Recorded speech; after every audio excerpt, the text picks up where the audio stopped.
Welcome back to Two Keto Dudes. This is Carl Franklin from Connecticut in the United States. And in February 2016, I put myself on a ketogenic diet to take control of my metabolism.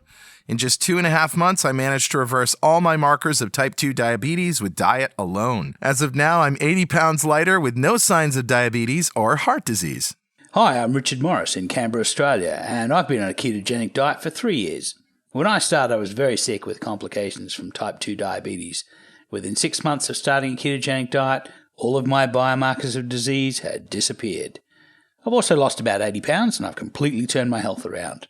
And this show is a document of my progress through ketosis and Richard's experience thriving for years in ketosis. Oh, yeah. And hopefully that might help a few people who are curious about this kind of dietary hacking. Yeah, we're not doctors. We don't want to give anyone any medical advice, but we are keen to share our own experiences. We're actually both software developers, so we're not afraid of a little technical detail, are we, Carl? Hell no. We have done some research into our own deranged metabolisms and the science behind them, and we hope to share some of that research.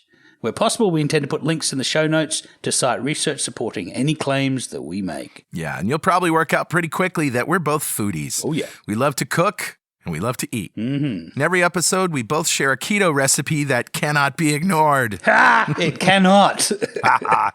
So let's start podcast number 67, Tracking Health Data with Dave Korsunsky.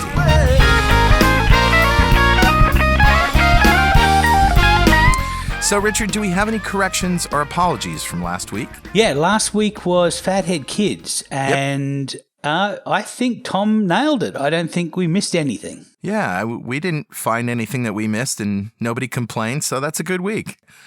Let's see. So let's revisit what a ketogenic diet is, as we always do. Mm-hmm. That's any diet that puts you in a state of nutritional ketosis, which is essentially done by limiting carbohydrates to 20 grams or less per day. That's it. From green leafy vegetables or nuts, maybe some dairy, that kind of stuff. Yep.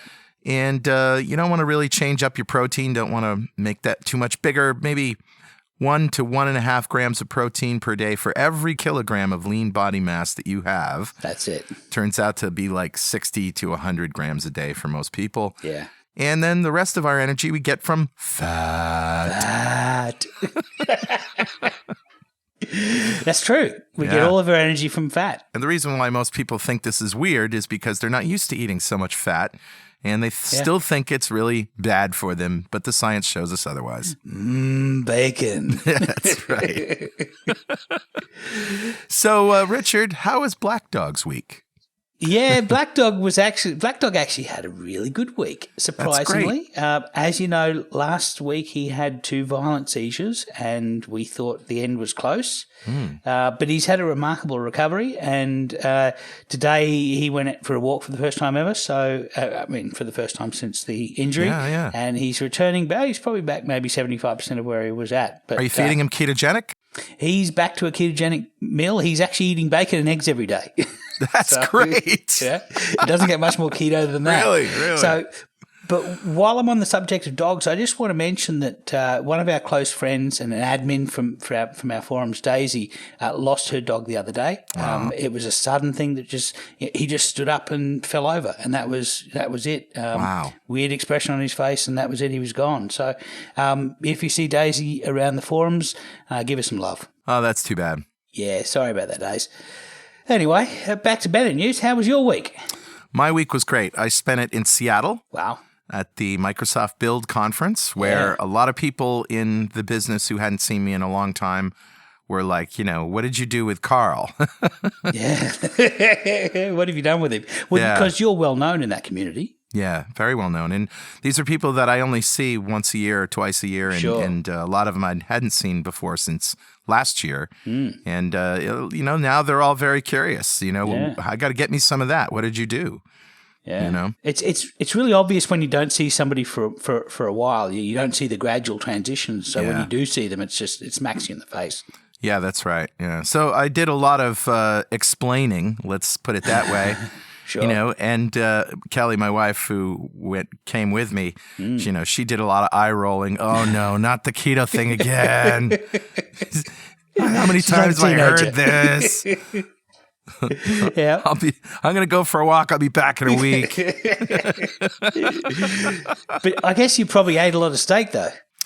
Not just steak, but, there were nights where they threw parties and they had pizza. So I ate pizza topping that night. And, they had charcuterie another night. That was great. And, I always found something to eat. I never was want for it. But, I did go out to a very nice steak dinner. Yeah. They have some nice steak restaurants in Seattle. In particular, I'll call one out. It's El Gaucho. Oh, yeah. Yeah, El Gaucho is, it looks, it's like a multi-layer big room. It's like a big room, but the lighting is really low and they have candles on every table. They got a piano player and a sax player in the corner. Nice. It's very, very high class. All the waiters are wearing tuxedos. Perfect. Kelly liked it because they were all good-looking men. As long as they bring steak, we don't care. Yeah, we don't care. They had a really good bourbon list. They had a really good Scotch list. So Richard Campbell was really enjoying himself. And and the food was amazing. I mean, I had a ribeye that usually there's in a ribeye, the round part in the center is fairly lean. Yeah. You normally toss that, right? I do. I normally don't eat it, but this one was marbled all the way through. It was wonderful. Yeah. It was also very expensive. Nice. And they had some scotches, and Richard knows a bit about scotch, doesn't he? So I'm sure he enjoyed let me tell himself. You something.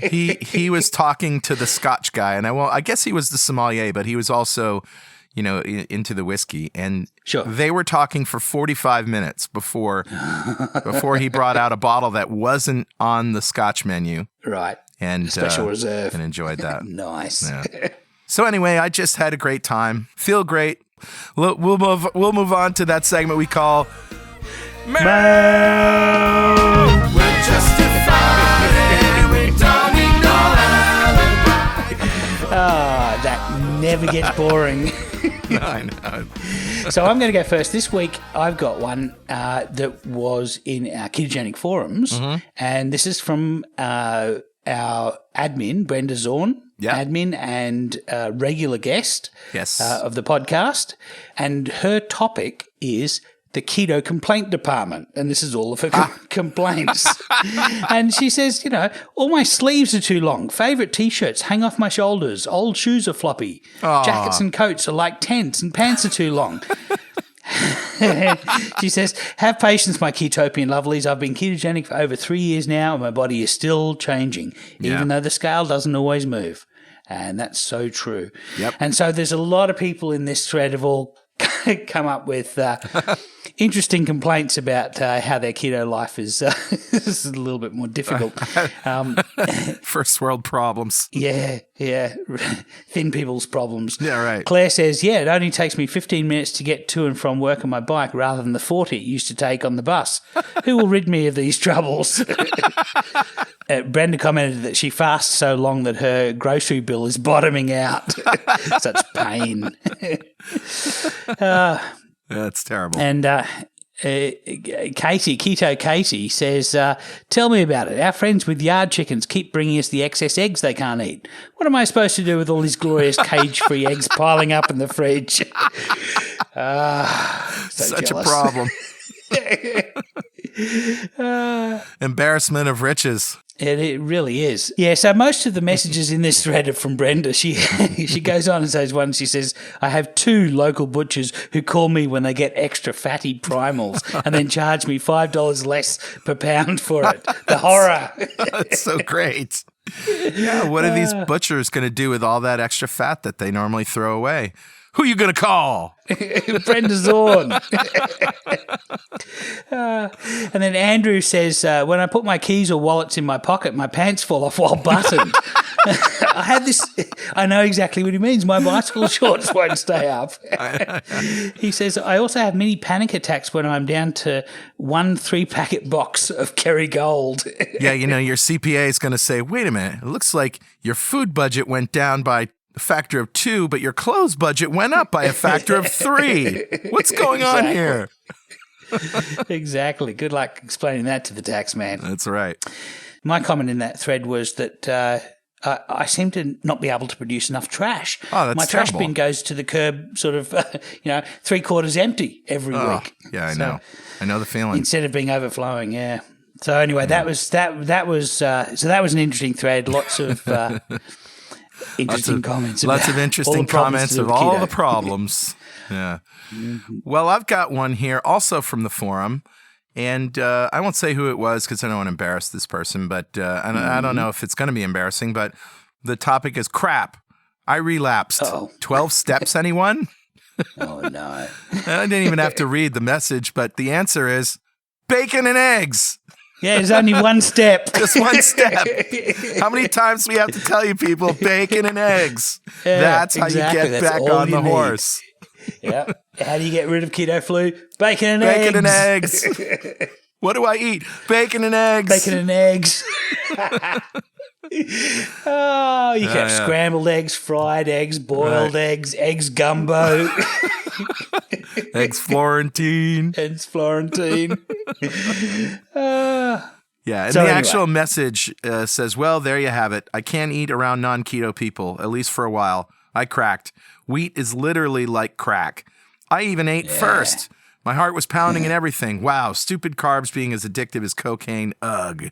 And the answer, of course, bacon and eggs. You don't need 12 steps. You don't need a book. It's only one step. That's it. So that's all I got. Mm-hmm. Yeah, now this is normally going to be the place in the show where we pick somebody from the fan club and we give them a prize of some kind. Yeah. However, we don't yet have our list. So next week, we hope we'll have a list of people to pick from, and we'll give away a prize. So if you haven't already signed up for the fan club, just go to fanclub.2keto.com and answer a few questions and join the fan club. And next week, we're going to draw our first fan, and we're going to send a prize out.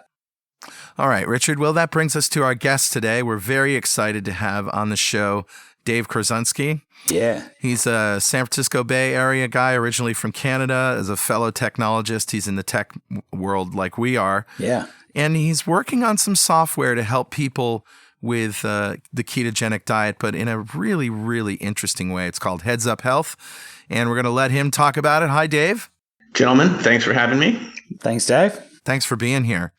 I heard about this software as being a little bit different from your typical MyFitnessPal or food logger in that you're aggregating a lot of data from a lot of people in a lot of other places. Is that a fair assessment to say that's what sets you apart? I think so. I think what we're trying to do is be the glue that binds everything together, because what we've noticed is that people tend to use a number of different tools to help them. Right. And different people get value from different types of data. And so we wanted to, first of all, pull all the pieces together for individuals. And then the second part that was really important was helping people see how their lifestyle choices are affecting their actual clinical outcomes, their medical outcomes, lab test results and things of that nature. Yeah. A1C, for example, inflammation markers, because those two things are tightly correlated. So yes, we're pulling things together and then also helping people see how it affects their clinical outcomes. That was a big part of the vision for this.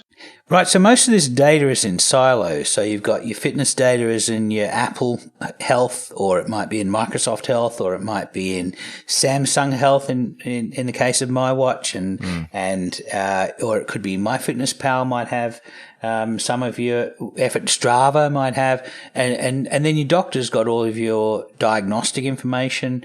So you're pulling all of these silos together. Most of these organizations, they like to keep that to themselves. So that must have been quite an interesting experience, convincing them to release that information. So I'd be interested to hear that story. Yeah.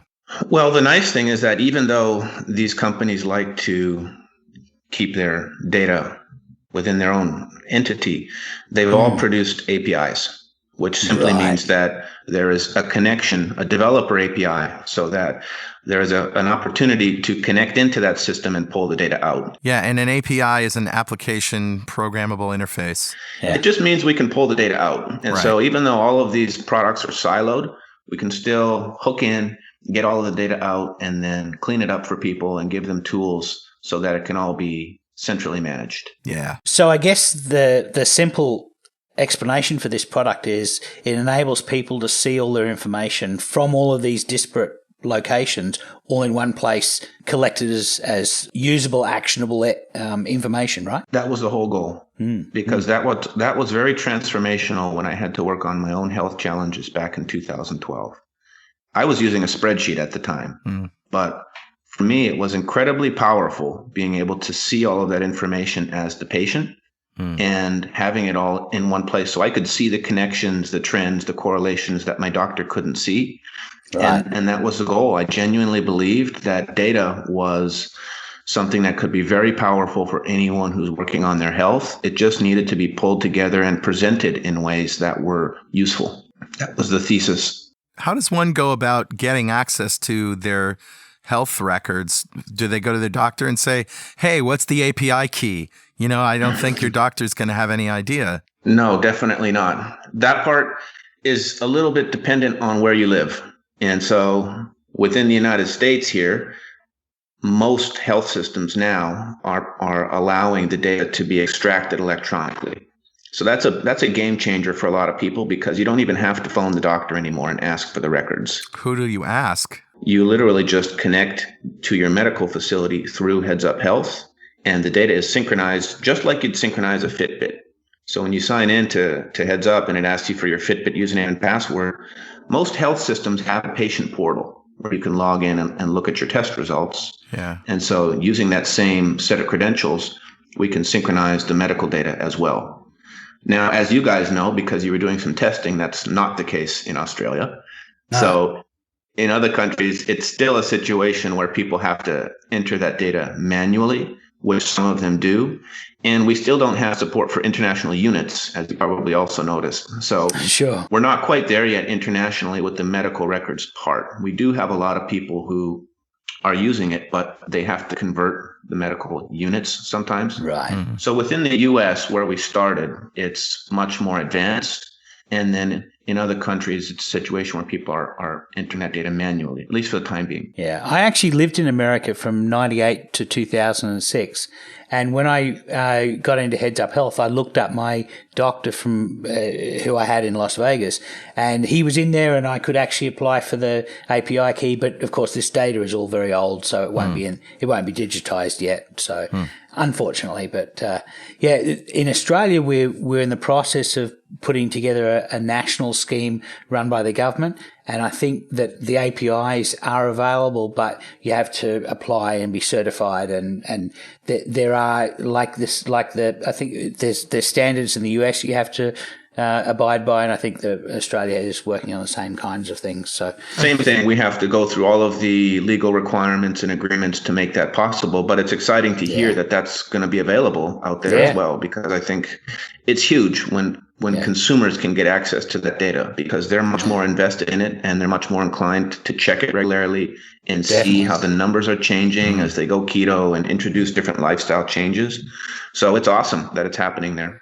Yeah. So is it possible for you to contribute any of your data to a larger database that can then be used for studies?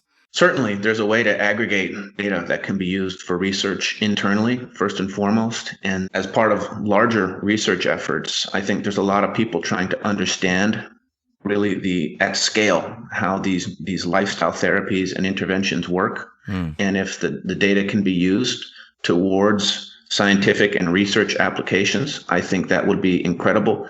Naturally, you need a lot of data before it becomes meaningful. And right now we're serving a very small community of people. But I think if we can get to scale, much like we saw in Breckenridge when we were there together, all of the researchers are looking for ways to continue to fight this uphill battle. Yep. And if we can start to provide more ammunition for that, I think it would be incredible. So what would that look like when I sign in to get my data from my medical establishment? There may be categories of things that I'd want to share and some things that I wouldn't want to share, and just contribute that to a sort of a big data collection somewhere?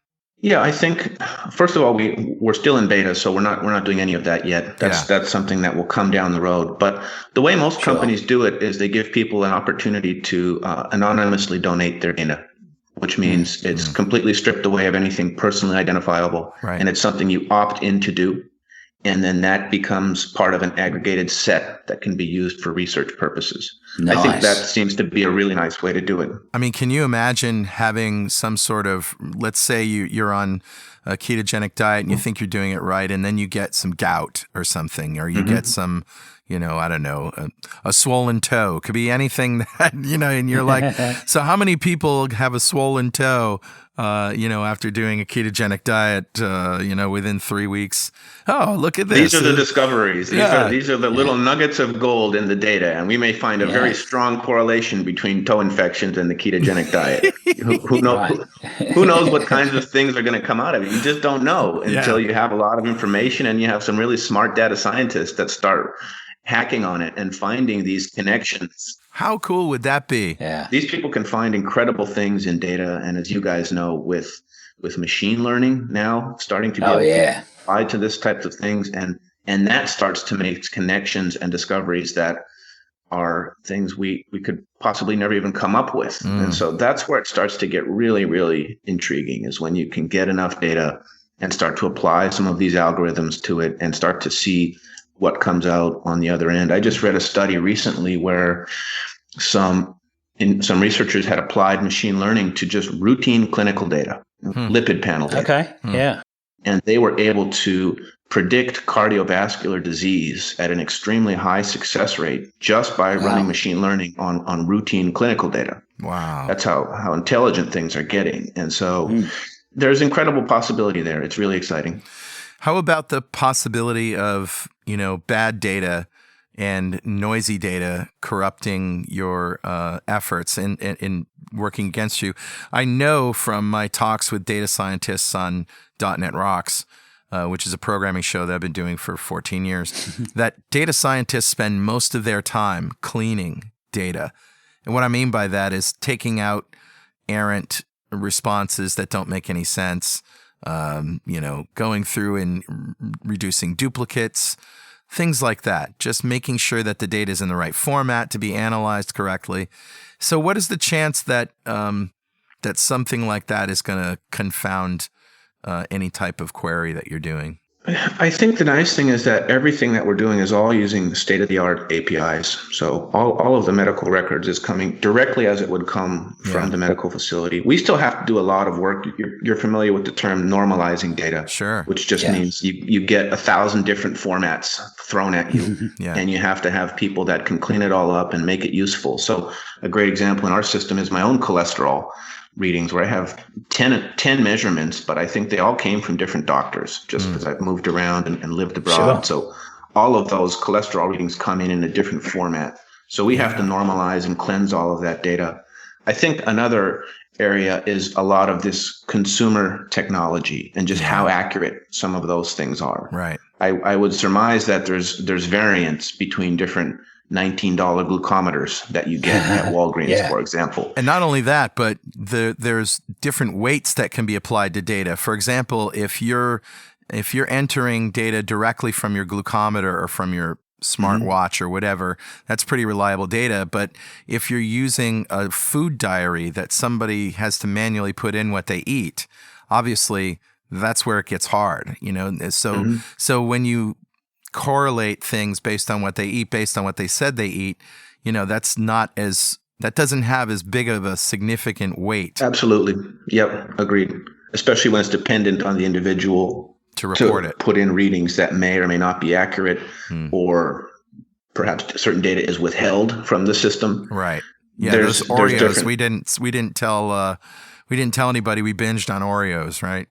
Let's skip that blood sugar reading in the system. I don't want to see that number. I certainly don't want anyone else to see it. Exactly. So we'll just exclude that one. And wow, the average is really good this month. That's right. So those are inherent risks, and I think it's human nature to want to avoid those measurements. I certainly have that tendency myself. I'm a pretty avid person about just keeping an eye on blood sugar and stuff like that. And I know I cringe sometimes when I check it and I think, do I really need to enter this one in? And that's part of human nature. It is. So there's certain things that are within our control. There's certain things that aren't. That said, I still think that the possibilities are very interesting. Oh yeah. It occurred to me that I'd been checking my ketones pretty religiously for about 4 or 5 months. And I'd also been wearing a sleep tracker. pretty religiously. And I'd been hearing anecdotally that you may sleep less as you get into deeper states of ketosis. And I've certainly experienced where I've been deep in ketosis and I just wake up with an hour less sleep and feel like incredible. Me too. And so my friend Joachim is a data scientist, and I sent him all of the data. I sent him the ketone data and all of the sleep data for 6 months and said, go figure this out. And one of them came from a Fitbit device on my wrist, and the other one came from the Precision Extra ketone meter. I think it's called something different in Australia, correct? Yeah, Precision Neo. Yeah, the Neo in Australia. So anyhow, these are two completely different data sets, and we analyzed it, and we ran the correlation analysis on it, and I'll send you guys the output on it. But we were able to see very, very clearly at what level of ketosis does my sleep start to go down. Wow. That's the way to compare two things that we had some theories, but how would you ever really figure that out? And then if we could do that now for 1,000 people and get something really, really statistically significant, that's the part that's really interesting, is these dots that have never been connected before. How do we connect them? So that's one example of some stuff we did. You know what I find interesting is that so many engineers and programmers and really technical nerds are taking over this area, because you look at it. I mean, Ted Naiman was an engineer before he became a doctor. Yeah. Richard Bernstein was Dr. Bernstein was an engineer before he became a doctor. Ivor Cummings is a chemical engineer. Yeah. Dave Feldman and you. Marty Kendall. Marty Kendall's a civil engineer. We three are all programmers, and you know, it's fascinating how engineers seem to be taking this on and really saying, okay, where is the data? How can we build correlations? How can we get machine learning on this? How can we find correlations that a human being wouldn't find in this data by doing a massive multivariate analysis? I mean, these are the kinds of things that are in our ballpark, in our wheelhouse, and this is something that medical researchers traditionally, it was a foreign language to them. And engineers are particularly good at this because they're not fooled by what looks really simple. Doesn't mean that the mechanism behind it is simple. You know, our job as engineers and software developers especially is to come up with something that's easy to use, but behind that button click could be this whole complex system. And so we're used to discovering complexity and wrapping our head around it. And I think that's what makes it pretty good for us. So I'm interested in how you got here. What was your background? How did you get to working on this really fascinating app?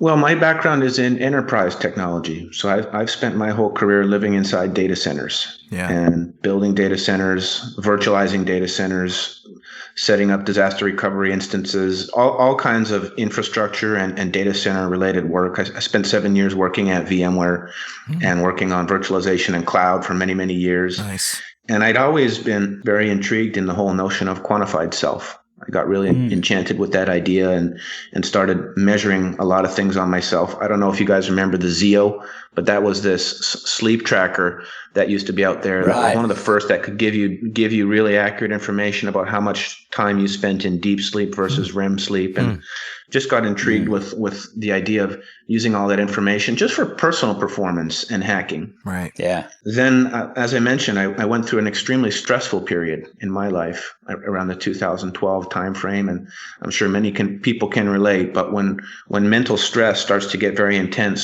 sometimes you begin to have physical symptoms associated with that stress, which occurred to me for the first time in my life, and it was pretty scary. And what I was able to do was actually rely on a lot of the data that I had collected and start to test different lifestyle interventions, meditation being one example that I was able to use. And then also working with a functional medicine doctor who was able to do some things around just looking at different systems in the body that my GP had not paid attention to because they have different schools of thought in terms of how they approach health.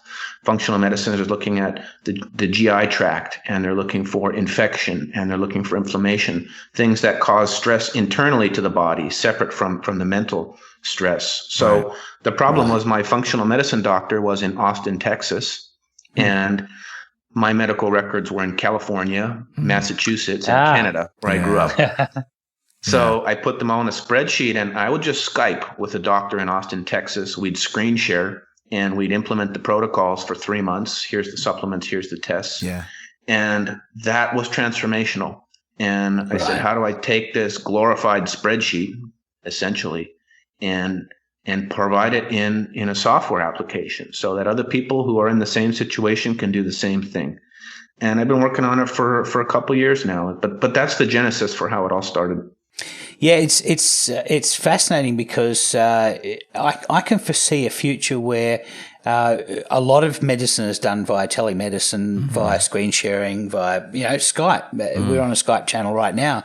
I'm in Australia. You're on the West Coast, and Carl's on the East Coast, and we're carrying out a conversation. I can foresee a future where a lot of medicine is done that way, and maybe for people to be introduced to a particular functional medicine expert, a system like yours might actually become a referral point for finding somebody. Here's a diagnostic that I'm interested in. Where can I find a specialist that can explain that to me and hook me up with a Skype channel? I mean, that's the possibility of Heads Up Health is that it can really take a proactive role in people's personal medicine. That's the vision. And even if that doctor's never seen you before, they're connected to your profile, and they instantly have your entire health history, whether that doctor's in Australia or New York or California. I think the other trend that's becoming more prominent is the desire for people to want to self-manage and to want to take control of the situation. I mean, that's our whole community. Everyone in keto has effectively said, I want to take control of the situation. I want to make these changes in my lifestyle. I'm going to do it myself. There's just not a lot of conventionally trained doctors that guide you on this path. So we're all self-managing at the end of the day. Right. And how do we give people tools to be more successful at self-managing? That's what you guys are doing. That's what I'm doing, each in our own way. But I'd be curious on your thoughts, which is people in this community who are self-managing already and just need tools to help them be successful there. Right. We're all using that spreadsheet, aren't we, Carl? Well, yeah. And I think MyFitnessPal is sort of the go-to thing that people use to track their macros, when they do keto, that even if they're not geeks or they're not anything, that seems to be a common thing that people do. If they're not capturing any hard data. I think the most interesting part of this whole journey has been the people that we see coming into our system, and presumably the people you guys are seeing as well. And when I first built this, I said, well, this will be for the quantified self people and the people who are inclined to use data, the nerds, etc. That was what we thought when we started out. It's the exact opposite. The most hardcore users we have are 65-year-old people in small town, rural, who knows where, that are just killing it. And they're measuring things, and they've got it dialed in, and they're tracking, and they're having incredible outcomes. And that's the most exciting part. And I think there's one of our users, Ginny, who I think you guys know from your forums. We did a case study on her, and a very non-technical person who is having some very, very powerful changes in her health and using data along the way. So that's been the most fun part, is just to see that it's been the opposite of who we thought would be the most active users in the system. Very non-technical people seem to be very comfortable with data. Yeah, I think we have a lot of people in that sort of 50 to 60-year-old age bracket because a lot of metabolic diseases sort of show up at that age. Yeah. And that's when people become interested in, and that's really what we are doing is we got out from under type 2 diabetes, and we're trying to help other people do that because that is a tsunami of illness that's heading towards us, and it's going to bankrupt our medical systems if we don't do something about it. So for us, the urgency is there, and for our audience, I think we've had like 120,000 people download some of our podcasts. It's a much bigger than we ever expected it to be. We thought we'd have a couple of hundred people would be interested in a podcast about diabetes, and all of a sudden it's blowing up out of all proportion. And they're all in that age group, as you say, similar group as you have, very committed, very interested in their health. Dave, how many users do you have? Can you estimate? Yeah, we're small, so we're just mostly growing organically. I think we're almost at about 5,000 as of today. That's pretty cool. And yeah, it's still in beta. It's getting there. It's still in beta. We're adding new things on a regular basis. We just added the fasting timer, which people really seem to like. Nice. Yeah. We worked with Dr. Seafried over at Boston College to get access to the glucose ketone index calculator, which Excellent. A lot of the people with cancer on our system are using. Yeah. Because that's a really important metric to manage tumor growth. So there's different tools that are coming in. We noticed a lot of people on keto actually prefer to manage their body composition by tracking measurements rather than using a scale. Yes. Totally. Adding the ability to track body measurements is something that just came in. So we're really just guiding the product based on the queries that we get from our users. And so there's always stuff showing up on a weekly basis. There's still a ton more work to do. Yeah.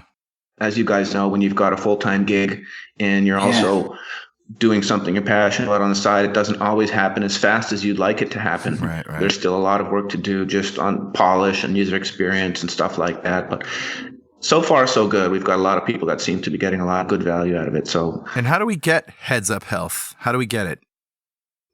You can sign up online. Right now, we're just a web application. It works pretty good on mobile, just using the browser. We're going to package it up into a mobile web app soon.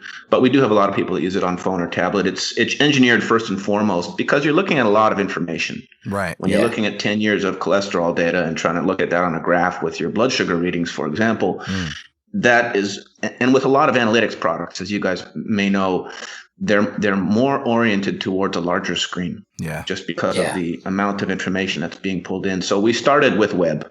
I think that's kind of backwards for most apps these days. It seems most apps start with mobile and then go to web, but we made a choice to start with web. So you can go and create an account, start hacking on it, start logging some data, send us feedback, and it's just out there for people right now to experiment with. That's great. Headsuphealth.com, right?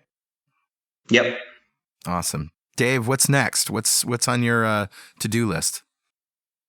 Well, I think it's just continuing to refine. I think it's out there and just continuing to gather feedback.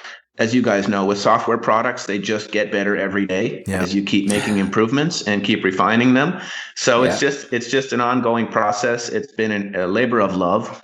So it's been a wonderful journey. So I think it's more just continuing to refine and continuing to listen to our users. And there's one woman who's on our advisory board, and she distilled it down into the most simple set of words. She said, Dave, just build something useful. And so that's where we're focused, is just trying to build something that adds value to the world and to people's lives. Awesome. That's awesome. Dave Korsunsky, thank you very much. It's been a pleasure talking to you.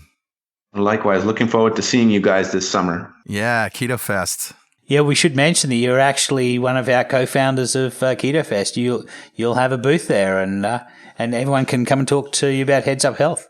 Yeah, that would be great. I'd love to meet more of the listeners while we're out there. It should be a ton of fun. Nice summer event out on the East Coast. Yep. So that should be great. I'll be looking forward to catching up with you guys again and anyone else who's there who wants to stop by and say hello. Definitely. Thanks, Dave. We'll talk to you then, Dave. Yeah. Thanks.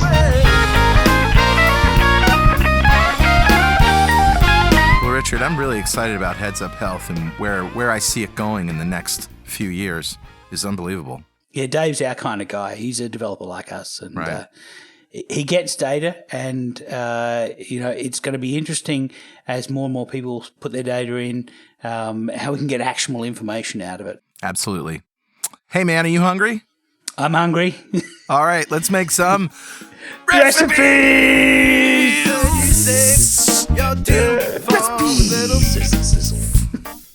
Sizzle, sizzle. Sizzle, sizzle? Is that what you said? Yes. Sizzle, all right. Sizzle. So I've got a recipe. I'm going to go first. It's actually, I got this recipe from my good friend, Carl Franklin. What? Hey, that should be my recipe. I'm pinching your recipe. That's all right.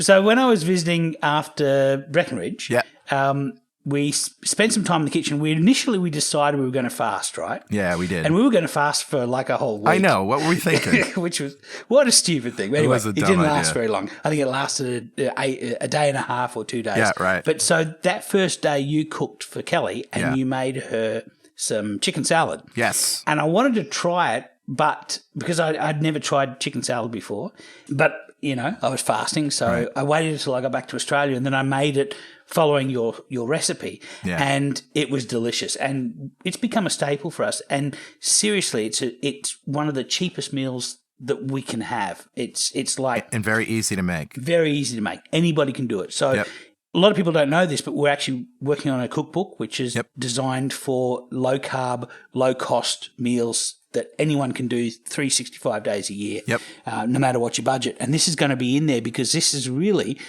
one of the cheapest meals that we can make. It ends up being about $2 per person.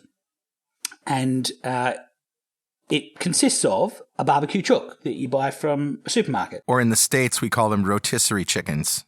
That's what I should stop calling them chooks because that's a very Australian thing to call them. That's okay. But so it's a rotisserie chicken. And in Australia, they're about $8. In America, they're like $5. Yeah. And you take it home and you pull all the meat off it, pull all the flesh off, make sure you remove any bones, put the bones in a pot.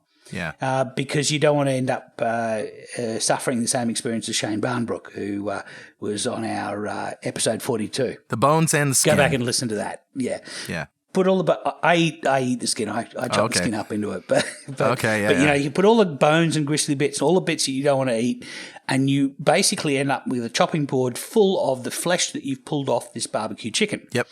And then you get a cleaver and you chop it up into small pieces. Yep. And you put that into a bowl, and then you add some mayonnaise to the bowl, and then what we're going to do is we're going to chop up some celery. Mm-hmm. For a whole barbecue chook, I end up with maybe 2 sticks of celery. 2 long sticks, yeah.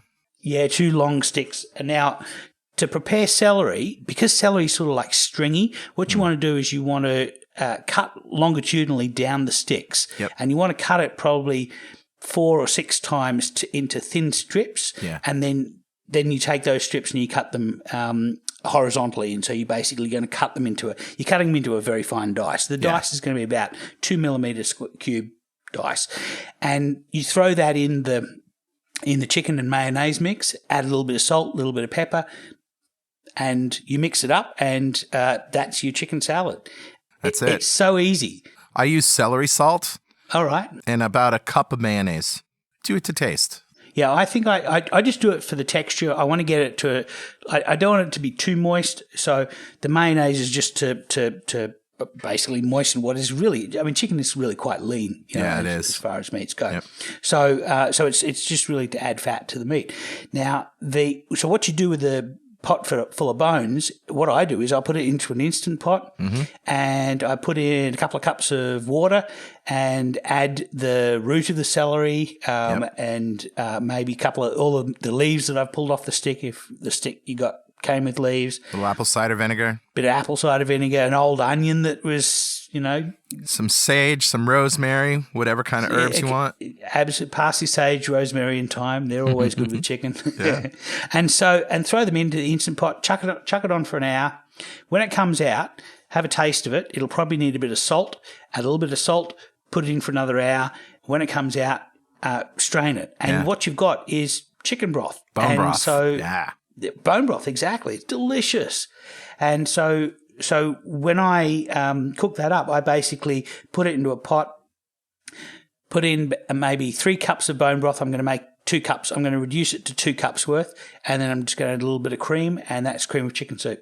Easy peasy. Easy peasy. So this meal is going to cost you probably about $10 all up, and out of a small chicken we can get 4 meals, and then you've got the bone broth as well. That's a very good economy. Yeah, I'd say it's even like $7 in the U.S. Just not a whole lot of money for a lot of food. No. And when I make this for Kelly, she puts it in sliced smoked Gouda. You can get it at the deli and eats it like a taco, and she loves it.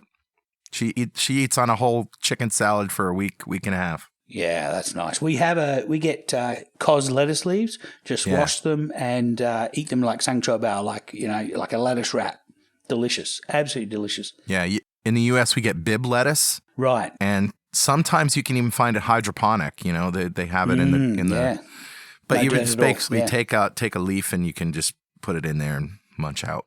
Good stuff. Nice, awesome. So that's my recipe. That is an awesome recipe. It's like a 1-2 punch. Yeah. So what do you got? Okay, well, first of all, before I tell you my recipe, I want to tell you I went to the supermarket the other day looking for some already butterflied leg of lamb. And they had some, but they also had a whole leg of lamb with the bone in it. Right. And it was so cheap. It was a $60 leg of lamb, and it was reduced on sale twice. Oh, and wow. it was like $12. Oh, you got to take I have to get it. The bone's the best part. That's right. So I took it home. I butterflied it myself. I cut the meat all off the bones. I broke the bone leg so that I had the pieces that could fit in an Instant Pot. Yeah. And I braised those bone legs with the meat, a little bit of meat and stuff on them. Yeah. I broiled them until they were crispy. Yeah. Oh, yeah. And then I put them in the Instant Pot, and I made the best lamb stock. It was so good, and everybody loved it. I mean, I had to freeze it because I couldn't eat all of it. Wow. So I froze it in a bag and froze some in ice cube trays, and man, I'm going to be feasting off that for a long, long time. And of course, the lamb was so good. Lamb is so nice, isn't it? Yeah, it is. What I did was butterflied it, covered it in olive oil and garlic and salt and pepper, and I put it on a red-hot grill outside to sear and get grill marks on it.